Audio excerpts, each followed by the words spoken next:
I would like to thank you, Your Majesty. I give the floor now to IMRAN Khan, the Prime Minister of Pakistan. Bismillahirrahmanirrahim. Bismillahirrahmanirrahim. I want to specially أود وبشكل خاص His Majesty King Salman bin Abdulaziz Al Saud, custodian of the two holy mosques, and then ladies, gentlemen, majesties, highnesses, excellencies, and Honorable Secretary General. I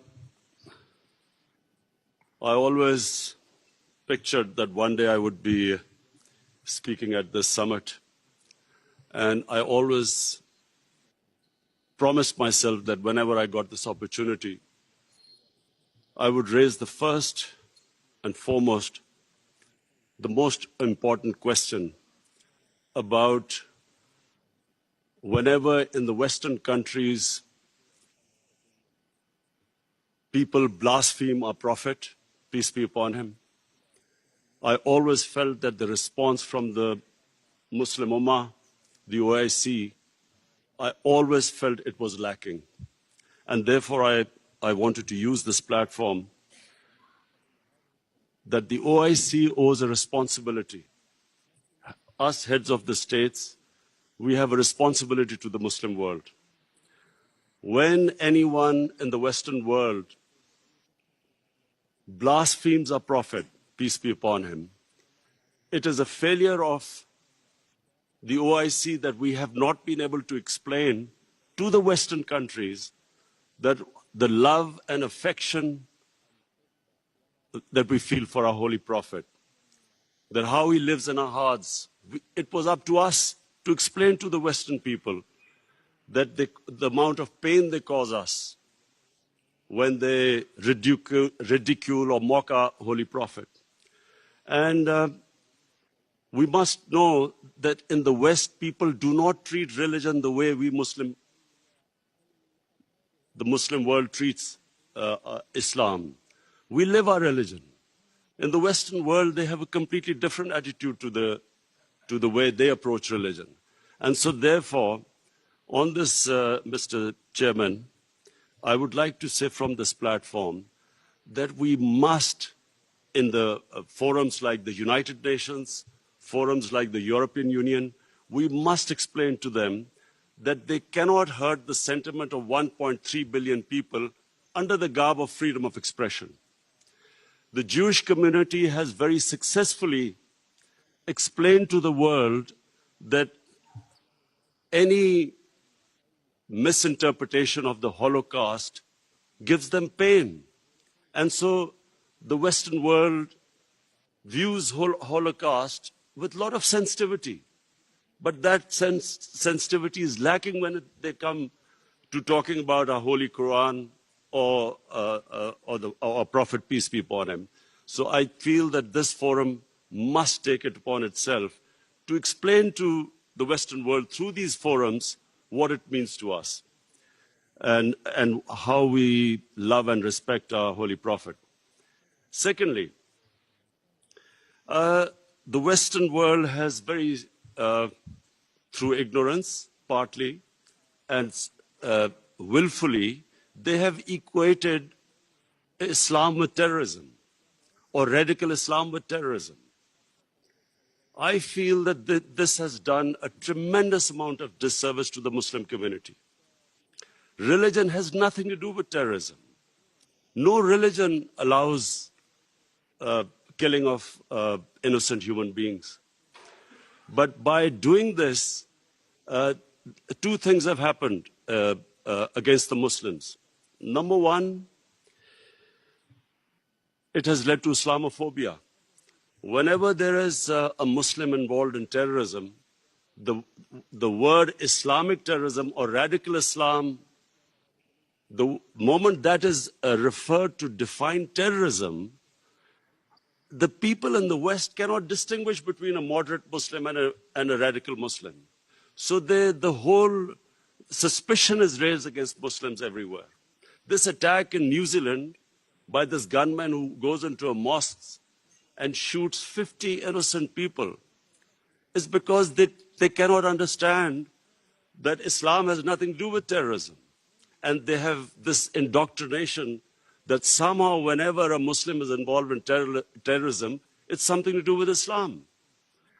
Before 9/11, 80% of the suicide terrorist attacks were by Tamil Tigers. But no one blamed Hinduism for it, and quite rightly, because religion had nothing to do with it. It was a political struggle.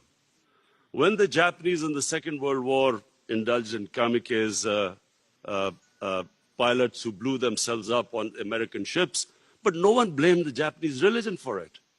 So this is my second point. I feel that it causes Islamophobia because we, the heads of Muslim states, have not been able to explain to the West, not powerfully enough, that Islam has nothing to do with terrorism.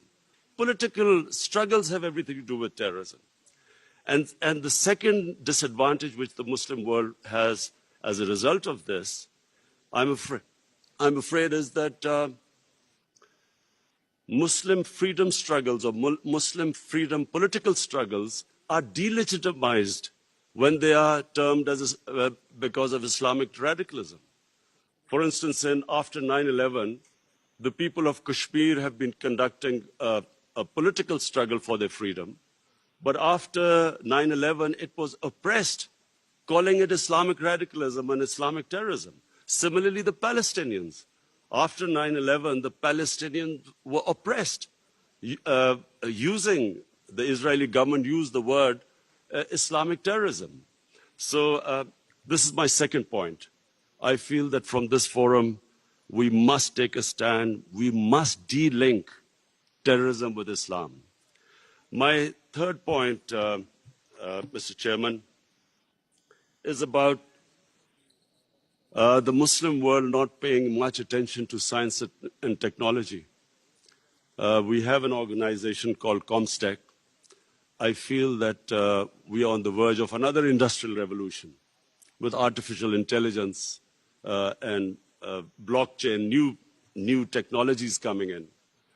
We must not be left behind again. And I feel that we as a Muslim world must spend more of our resources in strengthening ourselves in this field. We must pay more attention to education, to quality education, to universities. Despite having all the resources, I'm afraid we lag behind. And I think from the OIC platform, it would be a good opportunity for us to concentrate on spending more on science and technology. Finally, Mr. Chairman, I would like to say that this is 50 years of OIC, and we all must again reiterate that how this organization came was because of the Palestinians being deprived of their homes, their rights, their human rights, their democratic rights. And so we reiterate again that there is no solution but a two-state solution in Palestine. East Jerusalem must become the capital of for the Palestinian people. And the Golan Heights must be returned as the 1967 borders, which all the international conventions, the United Nations resolutions say so. Similarly, I feel that in Kashmir, the people of Kashmir, again, have not been given their right to self-determination, as was guaranteed by the world community in 1948 through a UN resolution.